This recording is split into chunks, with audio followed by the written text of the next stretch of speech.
Dear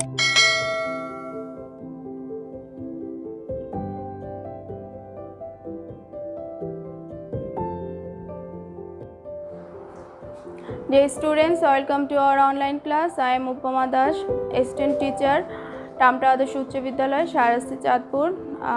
Today I am going to discuss with you about preposition. Firstly, you should know what is the definition of preposition. Preposition is a word which sits before noun or pronoun to make relationship with other words of a sentence. তাহলে preposition অর্থটা দাঁড়াচ্ছে, কথার সংজ্ঞাটা হচ্ছে যে preposition হচ্ছে এমন শব্দ যেগুলো নাউন এবং প্রনাউনের পূর্বে বসে নাউন এবং প্রনাউনের সাথে বাক্যের অন্যান্য শব্দের সম্পর্ক প্রকাশ করে, সেটা হচ্ছে প্রিপোজিশন। অ্যাটের ব্যবহার রাত, দুপুর, তাকানো, ছোট স্থান, সময়, বয়স বোঝাতে অ্যাট বসে। যেমন I do not work night, এখানে নাইট মানে রাত, তাহলে রাতের আগে কি বসবে? অ্যাট বসবে। সি মি ড্যাশ নুন দুপুর, দুপুরের আগেও অ্যাট ব্যবহৃত হয়। রুনা স্টার্ট রিনা, তাকানো, কারো দিকে দেখলে তাকানো এরকম জায়গাতে সেখানে অ্যাট ব্যবহৃত হয়। জেরি কেম ফোর, এখানেও আমরা অ্যাট ব্যবহার করব, বয়সের আগে সেখানে অ্যাট বসে। এবার আসো অফের ব্যবহার। এর, দিগের, দের ইত্যাদি অর্থে অফ ব্যবহৃত হয়। যেমন the table is made dash would, টেবিলটি কাঠের তৈরি। কিসের তৈরি? কাঠ এর তৈরি, তাহলে এখানে আমরা অফ বসাবো। এরপর আসো ইন এর ব্যবহার। Season, morning, afternoon, week, month, year ইত্যাদির পূর্বে ইন বসে। আই ওয়াজ দেয়ার উইন্টার, এখানে উইন্টারটা হচ্ছে কি? এটা সিজন, তাহলে এটার আগে ইন ব্যবহৃত হবে। বাংলাদেশ বিকেম ইন্ডিপেন্ডেন্ট 1971, এখানে একটা সাল, এই সালের পূর্বে কি হবে? ইন ব্যবহৃত হবে। Early dash the morning we started for Dhaka, সকাল, এর পূর্বে ইন ব্যবহৃত হবে। তারপর আছে দেখো the afternoon we go out for a walk, এখানে আফটারনুন আছে, তার আফটারনুনের পূর্বেও ইন ব্যবহৃত হয়। তাহলে আমরা দেখলাম যে season, morning, afternoon, week, month, year ইত্যাদির পূর্বে ইন বসে। বিয়ন্ডের ব্যবহার সীমানার বাইরে বা কোনো ক্ষমতার বাইরে, কোনো কিছু নিয়ন্ত্রণের বাইরে ইত্যাদি বোঝাতে বিয়ন্ড ব্যবহৃত হয়। যেমন the boy has gone dash my control, সেটা আমার নিয়ন্ত্রণের বাইরে, তাহলে কি হবে? এখানে বিয়ন্ড ব্যবহৃত হবে। আউট অফটাও ঠিক ওই রকমই, যে কোনো কিছু নিয়ন্ত্রণ ছাড়া বা কোনো কিছু বাইরে ইত্যাদি অর্থে আউট অফ বসে। যেমন the boy is dash my control, এখানে আমরা বিয়ন্ডের মতো এখানে আমরা আউট অফও ব্যবহার করতে পারি।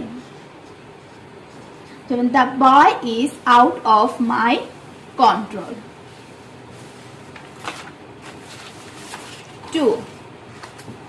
টুটা হচ্ছে কোনো কিছুর প্রতি, দিক, পর্যন্ত ইত্যাদি অর্থে কোনো কিছুর দিকে এরকম বোঝাতে আমরা টুটা ব্যবহৃত করি। যেমন করিম ইজ গোয়িং মার্কেট, করিম মার্কেটে যাচ্ছে, তা কোথায় যাচ্ছে? মার্কেটের প্রতি দিকে যাচ্ছে, সেখানে কি হবে?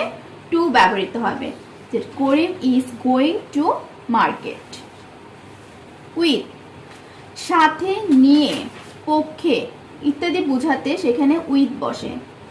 যেমন আমি যদি কারোর সাথে যাই, কোথাও যাই, সাথে কাউকে নিয়ে যাই ইত্যাদি কারোর পক্ষে থাকি, সেখানে সে সকল ক্ষেত্রে কি হবে? উইথ ব্যবহৃত হবে। যেমন Runa lives his mother in Dhaka, Runa তার মার সাথে ঢাকাতে থাকে, সাথে এখানে কি হবে? উইথ ব্যবহৃত হবে।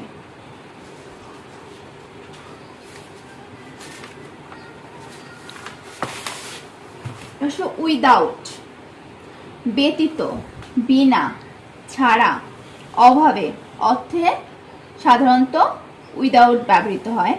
যেমন I can do the work dash others help, আমি কারো অন্যের সাহায্য ছাড়া আমি কাজটা করতে পারবো, সেক্ষেত্রে আমরা উইদাউট ব্যবহার করব।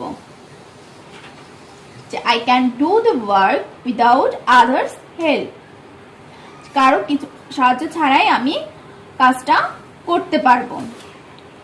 ফ্রম, ফ্রম হচ্ছে কোনো কিছু হতে অপসারণ, কোনো কিছু থেকে ইত্যাদি বোঝাতে ফ্রম বসবে। যেমন I expect pleasure dash him, I expect pleasure from him.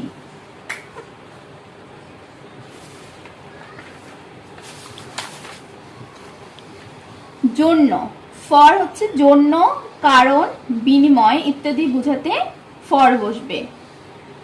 যেমন উই রিড ড্যাশ প্লেজার, আমরা আনন্দের জন্য পড়ি। উই রিড কিসের জন্য, কিসের কারণে, সেটা হচ্ছে কি বোঝাতে আমরা ফর ব্যবহার করব।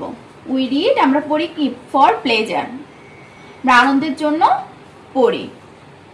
অ্যাবাউট, প্রায়, চারপাশে, সম্পর্কে ইত্যাদি বোঝাতে অ্যাবাউট ব্যবহৃত হবে।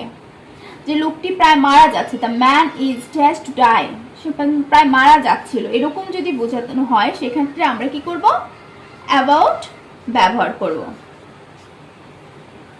কারো কাছে সম্পর্কে, কোনো কিছু সম্পর্কে আমরা কোনো কিছু জানছি কারো সম্পর্কে, সেই ক্ষেত্রে আমরা কি করব, অ্যাবাউট বসাবো।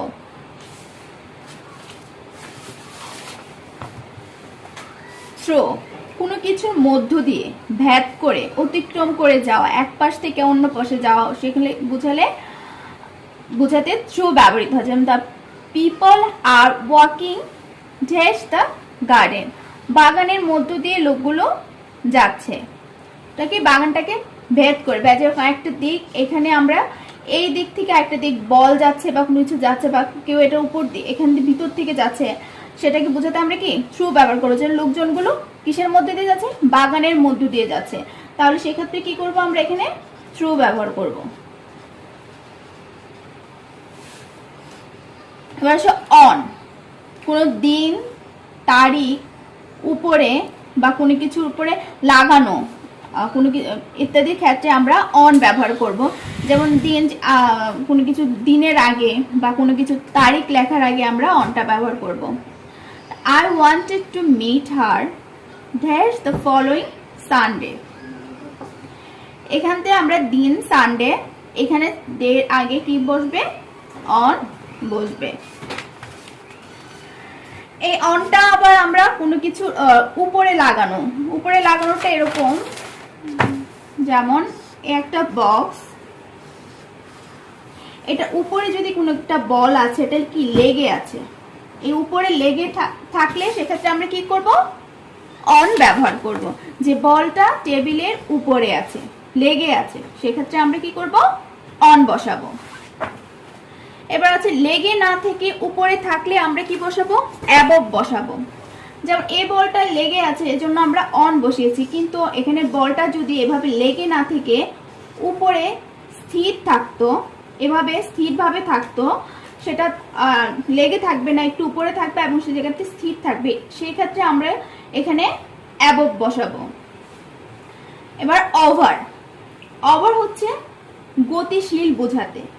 যেমন এই বলটা যদি এখান থেকে ওইখানে চলে যেত, এটার উপর দিয়ে চলে যেত, এই বলটা গতিশীল হতো, উপর দিয়ে চলে যেত, এটার উপর দিয়ে চলে যেত, এরকম বোঝানো হতো, সেক্ষেত্রে আমরা কি ব্যবহার করতাম, ওভার। তাহলে বুঝলাম যে প্রথমে যদি কোনো বল লেগে থাকে সেটা হচ্ছে অন, আর যদি স্থির থাকে উপরে থাকে সেটা হচ্ছে অ্যাবভ, আর যদি বলটা এপাশ থেকে ওপাশে উপর দিয়ে চলে যায় সেটা হচ্ছে ওভার। এবার বিসাইড, বিসাইড হচ্ছে কোনো কিছুর পাশে, যেমন বলটা টেবিলটার পাশে আছে, সেটা হচ্ছে কি বিসাইড, যে এটার বলটা টেবিলটার পাশে আছে, সেক্ষেত্রে আমরা বিসাইড লিখবো। আর বলটা যদি টেবিলের সম্মুখে থাকতো, সেক্ষেত্রে আমরা কি লিখতাম, ইন ফ্রন্ট অফ। বলটা হচ্ছে টেবিলটার সামনের দিকে থাকতো, সেটা হচ্ছে কি ইন ফ্রন্ট অফ ব্যবহৃত হতো।